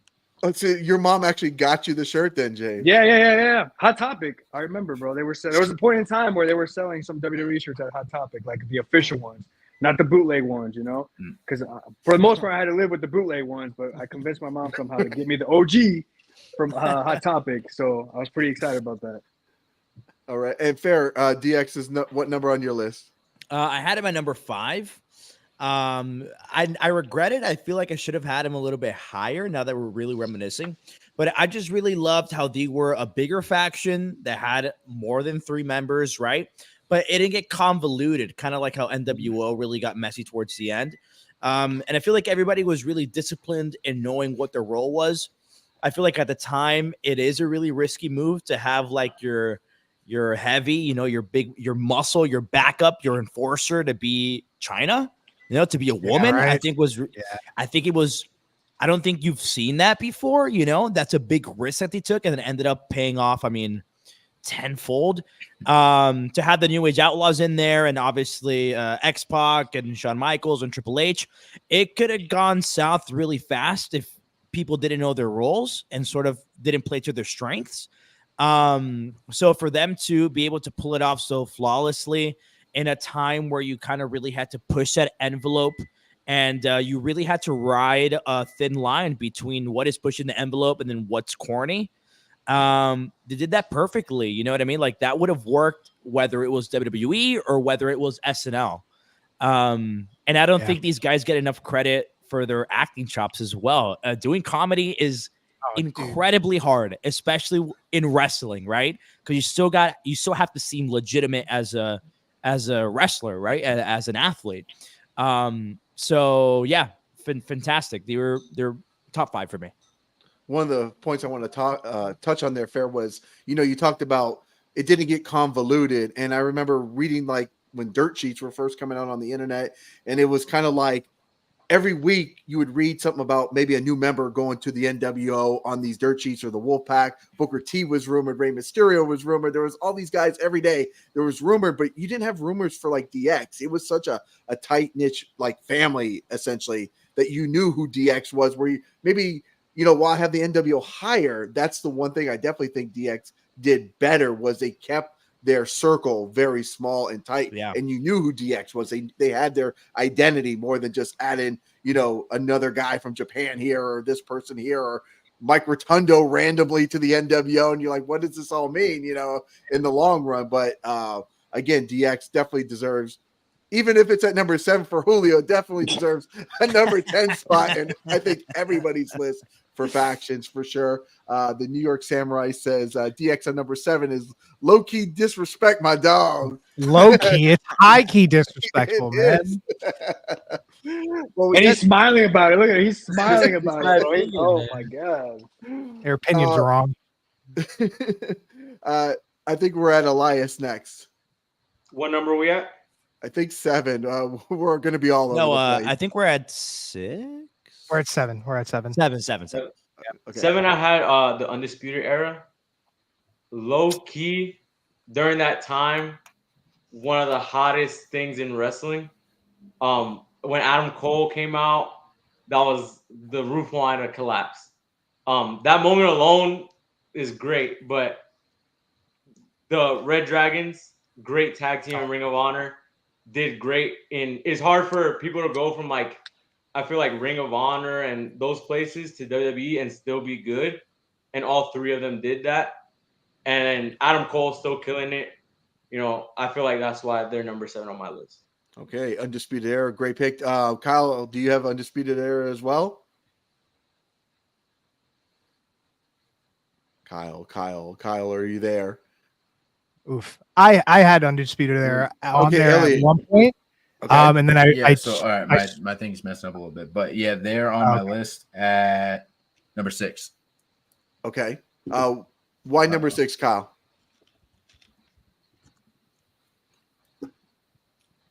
Nice. Kyle, Yeah. Me too. Kyle, okay, Elliot. I know you had them on your list, Elliot. They were, and then I swapped them out for the Von Erichs, but same thing. Like they were what was holding NXT together at that point. They were so dominant. Like they had all the titles. Everything was just focused on them. And unfortunately, after a little bit, they broke up. They had a little falling out. They got rid of Bobby Fish. Like they released him. So it was like the reason why I had to take him out. It was because like it was a good run. It was very, very good. They were very, very dominant. And like when you look at NXT, like that's the faction. Like that is the faction of NXT.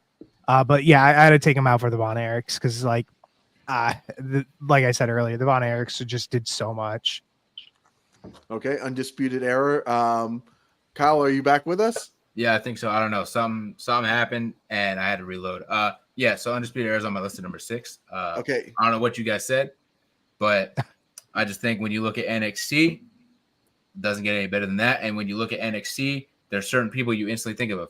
Gargano, Black and Gold. Gargano, Ciampa, Finn Balor, Undisputed Era. They're on top. So, yeah, they're number 6. They might be, personally, my favorite faction of all time, just because of they had that aura, man. Like, when you saw them come out, you were like, these are the coolest dudes in wrestling right now. And I would say at that time, Adam Cole was the best wrestler in the world. And I think he just took the rest of the faction and brought them up to his level with them. So, yeah, that's why they're on my list there. Okay. I really like Undisputed Era because they give off the NWO vibe with their theme music because it's just a simple guitar and it's so good. Like that's one thing every single time like the Undisputed Era came out, I was just like, man, shit's about to be awesome, dude. It's like you're in for a good time once the music hits. Yeah, exactly. Okay. I know we're getting like I'm losing my pattern here as people are dropping in and out, but I think we're at Kyle for your next one, if I'm not mistaken. What number are we at? 5 now, or are we still 7? Whichever one is your next number. Okay, 7 was Bullet Club for me. Okay. Do you have a number 6? 6 was Undisputed Era, and 5 was NWO. So I'm kind of all over the place. So okay, why don't we just go down? Okay, we'll go to Fer Rojas then. Who would be the next person on your list? Sure. So I had 7 was Evolution, 6 was New Day, 6 was Hart Foundation, then 5 was DX, NWO was 4. So for number 3, I have the Bloodline. Yes. Obviously, I feel like they had this new era of wrestling, especially in the WWE, on their backs. And they were the perfect combination of entertainment, wrestling. You throw in Sami Zayn. Now you have the comedy. And it was very emotional, man. And they did the majority of the work when there was no people in the stands. Like that Hell in a Cell match between Jey Uso and Roman Reigns, where they're both crying in the middle of the ring. And it's just to bait him in so he can choke him out and insert his dominance within the family. Like, man, it was some intense stuff, and there's no crowd, and then you bring in the crowd and the story just becomes 10 times better. And it's one of those things that when the faction splits, everybody becomes a bigger star. I mean, Roman Reigns came back last week at SummerSlam, and he's the biggest wrestler on earth. The man has a Jordan deal. I mean, phenomenal, right? Jimmy Uso, when he comes back, it's going to be a big deal. Sami Zayn was the first person to beat Gunther on the main roster. Jey Uso is just right there, one of the top baby faces in the company. Solo Sikoa just main evented SummerSlam. So, I mean, it's just phenomenal. And I feel like right now it might not be the top faction for people just because of how fresh it was. But give it a couple of years, and I mean, we're gonna be taking a lot of these guys for granted. What these guys were able to do, to make wrestling the mainstream again is not easy, and I feel like these guys were the ones to thank for that. Yeah. Now, when Fer said Bloodline, Julio jumped up almost out of his seat with a big smile on his face. Julio, what are your thoughts on the Bloodline? Where were they ranked for you? Yeah. The Bloodline, to me, is number 3 on my list. I love the Bloodline because I feel like they gave everybody room to shine, and you got to see like everyone kind of flourish and develop into their own like person. Like especially with Jey Uso, at first he was kind of like the crowd wasn't feeling him, and then they kind of were and they weren't, and now he's like the big guy like in the WWE. He has like, the cool gimmick with and I love him in blue, man. I just think Jey Uso and Roman Reigns, Sami Zayn, Jimmy Uso, like all these guys, especially like the Usos, like they didn't really get their flowers for a long time. I feel like they were carrying the tag team division for a really, really long time, especially with that feud with the New Day that I was talking about earlier. Like, but yeah, I think the Bloodline is dope. It's dope. And also, not to interrupt, but I think one thing that I failed to mention was I feel like they were so relatable to a certain extent because it was the messiness of family. You know what I mean? Like family is complicated and family is convoluted and everybody's family is a little crazy. And I feel like everybody could relate to at least a little bit of what they had going on, right? What sibling wants to be the top guy? Who's the one that calls the shots in your family? Who are you trying to impress in your family? Whose love or affection are you fighting to have, right?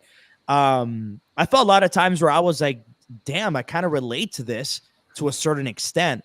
So I feel like once you're able to be relatable, you have him in the palm of your hands. And in wrestling, that's really hard because there is nothing more different than pedestrian life than wrestling. You know what I mean? So I feel like that's something that I think drew me in initially was the dynamics of family. Okay, the family drama adds a little extra something special to definitely. The beef of like trying to rise to the top, the brothers and everything else. It was Succession just in pro wrestling. It was like the show Succession. Okay, James, would the Bloodline make your top 10? They would for sure, bro. The Bloodline. I mean, that's when Julio mentions about all the newer generation. Bloodline should have been like the first one he mentioned. Is all I'm going to say, bro. Yeah. Okay. Yeah, I agree. Yeah, they were number 4 on my list.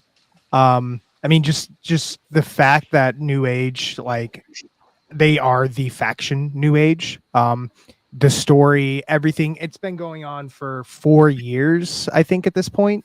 The story of the Bloodline and the fact that it's never gotten that old. Like there were low points, yes, but like everything's been very entertaining.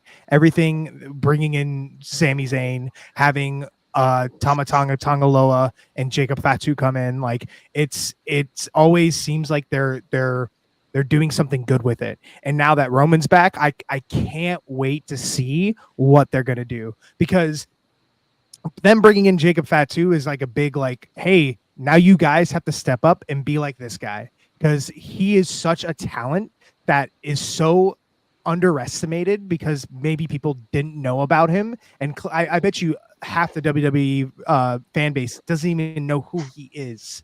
And the fact that he can how they're displaying who he is and that he's just mowing down people makes me go, okay, now let me see him against Roman. Now let me see him, that feud go on. And everything that they've done, from the Roman having to have the fans acknowledge him all the way up to this, has been just very, very good. And yeah, that's why they're my number 4. Bro, that finish when they won the tag team champions, my boy's an animal, dude. Bro. My boy's an animal. I won, bro. So I was at WrestleMania when Sami Zayn and Kevin Owens won the titles, and that was like in LA. That was like one of the like few times in wrestling where I being live for it was unreal. Insane. it was such like it was an experience that I don't think I'll ever get again. Being in a stadium like that, hearing the crowd, because it was insane.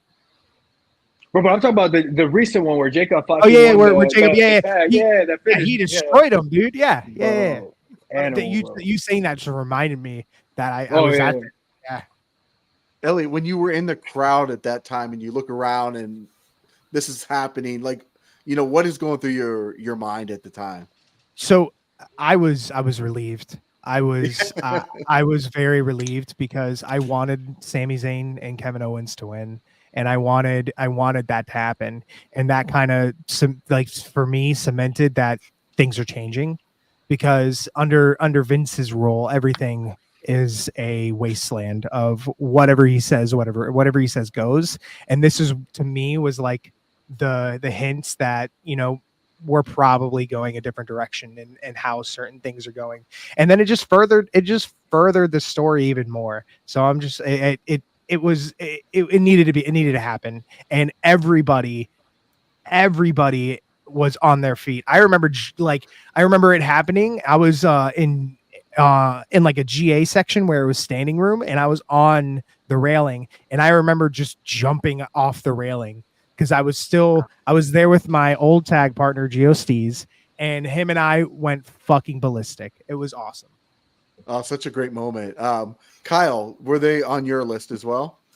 They were on my list. They actually were number one on my list. Sir. Oh, okay. Yes, so we got sir. Kyle and Elias and Julio at number one on your list. Right. Okay, of all the factions through all of wrestling, Kyle, why do they make the number one spot in your list as greatest faction of all time? I mean, I think the idea that we've been like talking about them for like 15 minutes now kind of explains it in itself.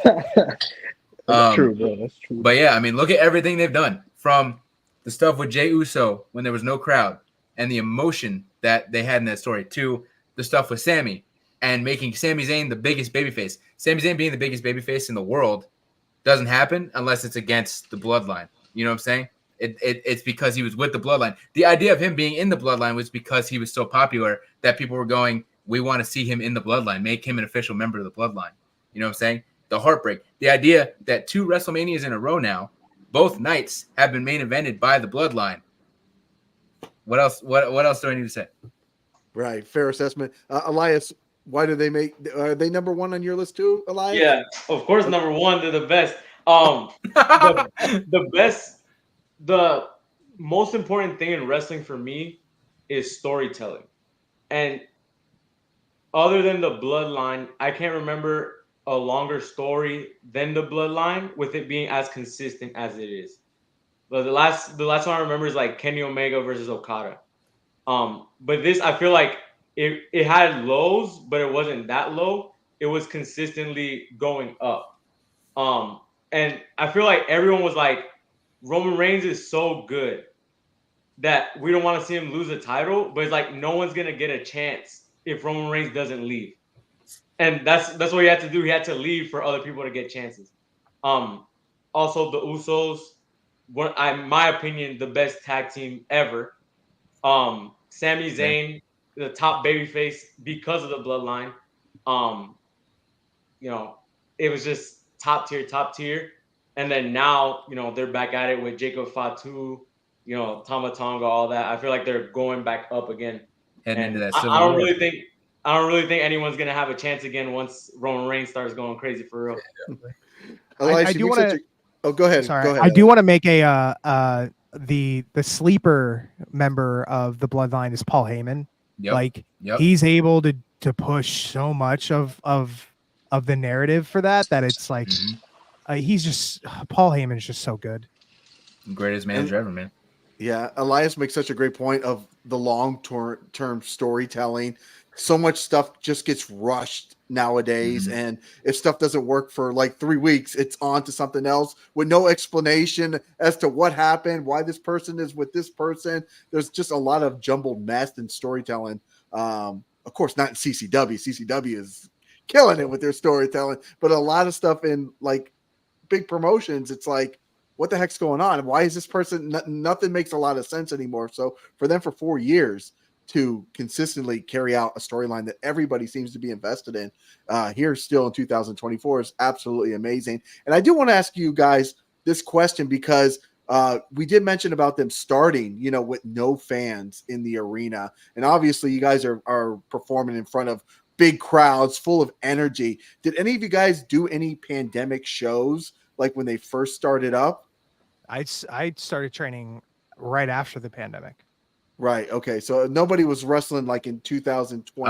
I was out the business at that time. You were out of the business, right? You were on a break from the business at the time. Because I'm always curious as to like what it would be like. I mean, obviously we know Bash at the Brew and the establishment and these awesome places. We're full of energy when you go to them, right? Just what it would feel like. Hopefully none of you guys will ever experience it. So none of you guys have an answer for that question. I mean, you can kind of like, I don't know about anybody else, but we've trained and had training matches in front of next to nobody.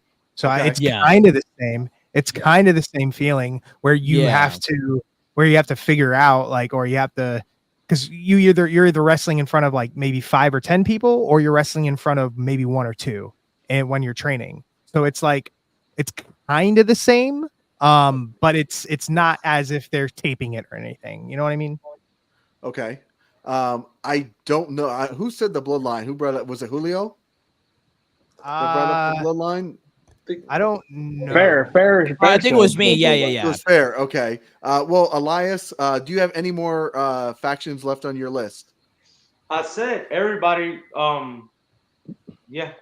I think I said everybody. I got 2 more left on my list. Okay, you got 2 more left on your list. I've got 2 more left on my list that we have not mentioned. You have one more, Elliot. For I got me, 2 more. You got 2 more, Fair. Okay. Yeah. Me, I have at number 4 a faction that we haven't mentioned, but we kind of, we said the Von Erichs, and I have the Freebirds on my list at number 4, just because I think they were almost as equally, if not equally, as important to the Von Erich success was that heel faction of the Fabulous Freebirds, and the amount of heat that they drew and what they were able to elevate the Von Erichs into becoming mega rock stars, like we mentioned earlier. For me, I think the Freebirds definitely deserve a spot on the on the list, and that's why they come in at number 4. I agree. Do you have the Freebirds on your list, Elliot? I don't, but I agree. They're a very, very good faction. Okay. Does anybody else have the Freebirds on your guys' list? No. Okay. Fair, you said you had 2 left? Yeah. So number 2 for me is the 4 Horsemen. Thank you, bro. Yes. I just scared my dog, bro. But thank you, bro. The 4 Horsemen. They're number 2. They're number 2 on my list as well. Fair. I mean, a man with taste. Surprisingly. Thank you. I mean, dude, they were just rock stars. They were absolute rock stars.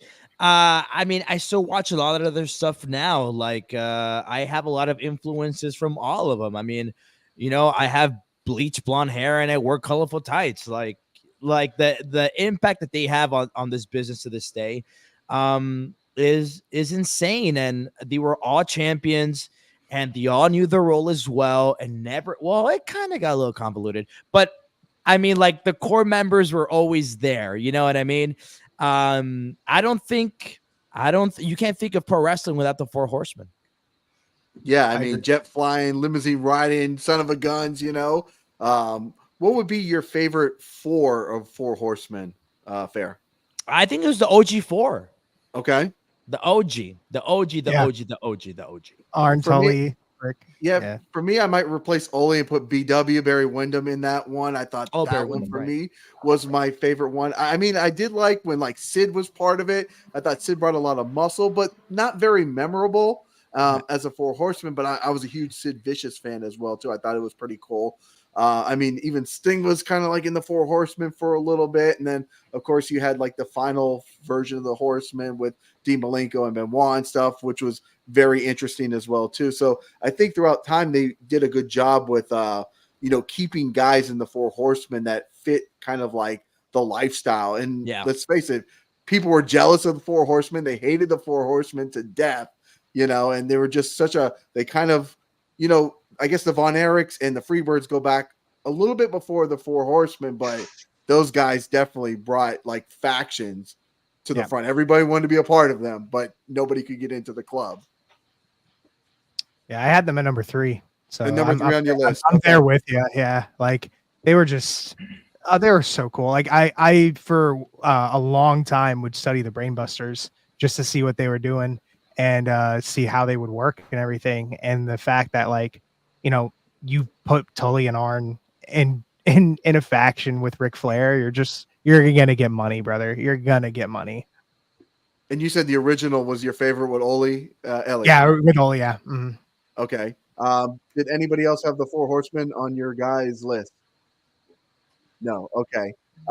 Kyle, you said you had one more? I have 2 more. You have 2 more. Let's go for it. All right. So my number 4 pick. Hold on. I gotta grab something. I just noticed sitting by me. If I can grab it. Of course. If it wants to come off the wall. There we go. All right. My number 4 pick, the Wyatt family. That's my number 4 pick. I just think, look at what they did. I kind of think they changed a lot in the terms of a faction. They were first, like, they were a horror movie come to life, and it's continuing on with the Wyatt Six. So I just think it all came from Bray's head. I think it's very creative. It's hard in itself to come up with stuff for yourself, let alone come up with something for multiple people. And that was all from his head. And to the point where when you would watch Raw, they would come out, you would hear the "we're here" and all that, and they were genuinely terrifying. And they were terrorizing all of Raw, and again, still continuing on with his memory with the Wyatt Six. So yeah, I just think they took the idea of a faction and Bray kind of molded it to his vision and kind of changed what it meant to be in a wrestling like stable. Absolutely. Great pick. I think everybody else has said their picks, if I'm not mistaken, right? I have my number 1 left. Oh, you have a number 1. Okay, so we got the Wyatt family. Fer, why don't you give us your number 1 pick? Sure. My number 1 wasn't really that hard. It's the Raw Dogs. Oh, you. I mean, it's the Raw Dogs. What did I say at the beginning? Said, don't be surprised that the Raw Dogs are number 1. The Raw Dogs are number 1, the hottest up and coming faction in pro wrestling. First, there was 3. Now there's 4. We're all insanely jacked. We're all insanely handsome, really good looking. Well, I mean, we captivate the people inside of the ring. They chase us out of the building outside of the ring. I mean, a faction more well-rounded than us, I haven't seen yet. I haven't seen yet. Well, obviously, Homeboy has not paid attention to what OTS Project is doing. And I could sit here. I didn't even know who you guys were, to be honest. Right. I didn't even know who you guys were. So maybe I had to pay attention to what's going on in your state and see who the hell you guys were. Pay attention to what's happening in your state. Maybe learn a little thing or two instead of just worrying about yourself. Worry about what's happening. So when you have a match and an opportunity against other factions, you actually know what you're doing and you're not walking in blind. Look here, big man. If you guys aren't on my radar, you guys aren't popping like us, okay? Just ask Julio Cesar. Julio, how does your jaw feel after going a couple rounds with the Raw Dogs? It was fine the next day. Yeah, so he's good. So I think you need Julio, next time I see you, I swear to God. I swear to God. I can't stand this kid, bro. I can't stand this kid. But listen. I swear to God, Julio Caesar. Two factions I didn't hear, though. LAX, y'all got me messed up. LAX should have been on your list. And 2 was... The Filthy Animals. Well, I said Filthy Animals earlier, but no, the FBI. The full-blooded Italians. That's all I'm going to say. This clown didn't even have a list, and now he's talking about people's lists. Y'all slept on that. All right, so I'll take control, and I'll mention my last pick, which was number 2 for me, and that's the Shield. Yeah. We're forgetting the best faction, man. So that was my number 2 pick. And again, when you look at them, you look at what they did. Everything they did was incredible. They came in like a house on fire and took over WWE. And now when you look at them today, they're all in different places. But there's one constant between the 3 of them. They are all 3 still on the top of their spot. Seth Rollins is still the workhorse, still holding it down in WWE. Roman Reigns just came back, and I saw something about he sold $800,000 in T-shirts in an hour or something like that. Crazy. Right? And John Moxley is in AEW and has been the ace of AEW since he showed up. I can respect the Shield being that high up, but do you still agree that the Brood entrance was better than the Shield? Yeah, I agree with that. Okay, I fucked with the Shield's entrance. I thought that was cool coming out the crowd, but nothing beats a Ring of Fire and coming out from the Ring of Fire with big teeth in your mouth and a bunch of blood coming out your mouth. That's pretty badass. Elias, let me ask you, what do you think about the Raw Dogs putting themselves as the #1 wrestling faction of all time? Fer put us up there. First they look off, like the little dogs, and the Raw Dogs can get cooked real quick. So all I have to do is this time. We don't really know where they're at. But they can find us.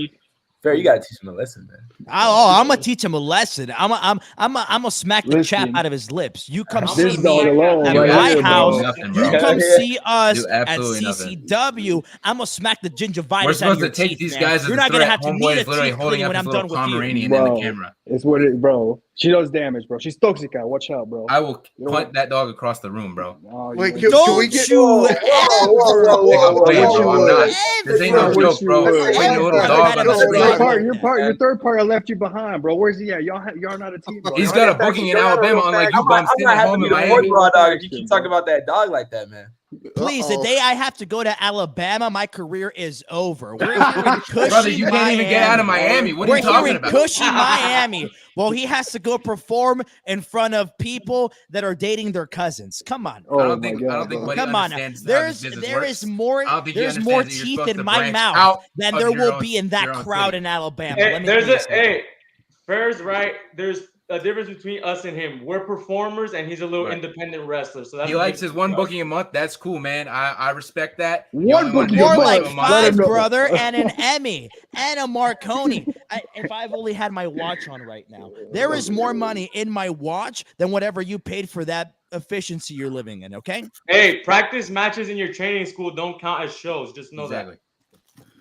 Wow. And Tony, I want to say next time you want us on that show, it's cool. We'll do it. But if you put us on the show with fools like this who don't respect the business, who think it's cool to just sit in the same state that you're in and want to make fun of the fact that someone's booked out of state, nah, then we're not doing it, bro. We're in the biggest state. What a joke, bro. What an absolute joke. We're in the biggest state. 500 people every show.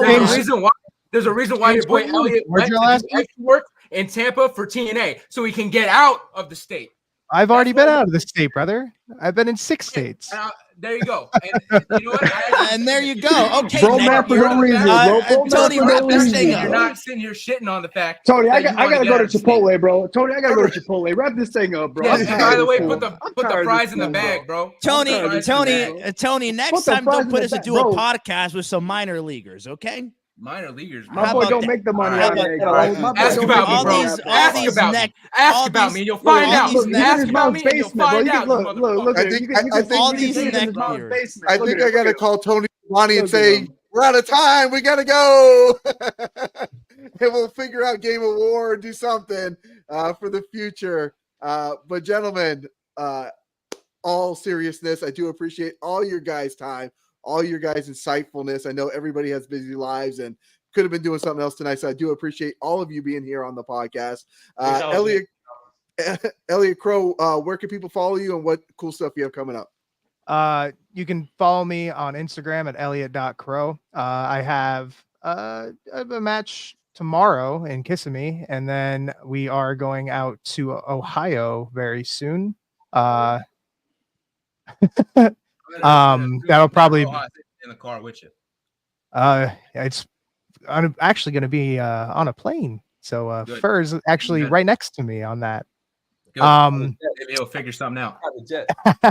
I do have a new series that is out on my Instagram. There's going to be a weekly/bi-weekly. It's called The Most Hated Takes, and it's about all the takes that people clearly are wrong at. So, okay, well, we will look forward to that and keep growing the mustache out as always. I do appreciate the best stash in the wrestling business right there. 100% is. Yes, James, what do you got going on and where can people follow you? James Tapia official on Instagram, official Tapia on Twitter or X, and yeah, Kyle, go upstairs and tell your mom I said hi. Well, Congratulations also being on the cover of the Miami Herald today too, James Tapia. Really It's awesome. what we do. It's what we do. While Julio's still munching away there, we'll go to Kyle. What stuff you got going on, and where can people follow you at? No, you're good, bro. You're good. I'm honestly the fact that this dude with a shiny ass bald head wants to make comments about my family has got me about to crash out, bro. So check me out, OTS Kidman, OTS Bridger, wherever you can find me. Check out Elias' stuff. Other than that, that's all it is. All right. Well, Kyle, I do appreciate your insightfulness tonight. You had a lot of great takes, and definitely we'll be looking forward to some of your stuff up in Central Florida as well, too, when I head up that way very soon. Fer, what do you got going on? Hey, man, you can listen to me on your airwaves. You can see me on the cover of the Miami Herald. You can catch me wrestling for CCW. Follow me on Instagram at I am Fer Rojas. And right after this, I'm going to go Google and see who the hell these two guys that did a podcast with are. So, right. And you'll figure it out. A lot of fun. Figure it out. A lot of fun. I'm going to go Google them. Well, they have stolen my shoes before and chased me out of parking lot. So, hey, man, bro, I think it's deserved. It's deserved. I don't like them, but it's deserved. It sounds to me like it's deserved. Thanks, James. Elias, what do you got going on, and where can people follow you at? Elias AK-47 official. Tapia, Raw Dogs, whatever the hell. Next time, don't bring your girlfriend. Tell your girlfriend to get off your lap. We don't really want to see her, Tapia. Fer, that fake ass mustache. Very clever.